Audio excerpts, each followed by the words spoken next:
প্রিয় ভাই ও বোন, হারাম রিলেশনের মধ্যে আছেন, হারাম কাজ করছেন, দিনের পর দিন আপনি জিনা করে যাচ্ছেন, আল্লাহ তাআলা আপনাকে কখনো মাফ করবে না। এই অবস্থায় যদি আপনি মৃত্যুবরণ করেন, আল্লাহর কাছে আপনি কি জবাব দিবেন? ভাই, একটা বার আমরা একটু চিন্তা করি। আপনি যে সারা রাত মেয়ের সাথে কথা বলে, সারা রাত আপনার বয়ফ্রেন্ড হাজবেন্ডের সাথে কথা বলে কাটিয়ে দিয়েছেন, ওই রাত্রে যদি আপনার মৃত্যু হতো, আপনি কি জবাব দিতেন? সব বাদ দিলাম ভাই, আজকে যে আপনি জোহরের নামাজ পড়েন নাই, এই জোহরের নামাজের জবাব আল্লাহ তাআলার কাছে আপনি কিভাবে দিবেন?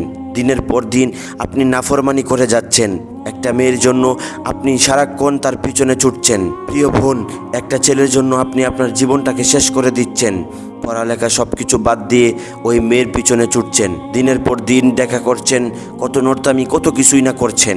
বোন, এই সময়গুলো একদিন থাকবে না ভাই, এই সময়গুলো একদিন ফুরিয়ে যাবে, কিন্তু আপনাদের এই নোংরামি, আপনাদের এই কীর্তি কারখানা সব কিছুই রয়ে যাবে, এই গুণাগুলো রয়ে যাবে। এইগুলোর জবাব আল্লাহ তাআলার কাছে আপনি কিভাবে দিবেন?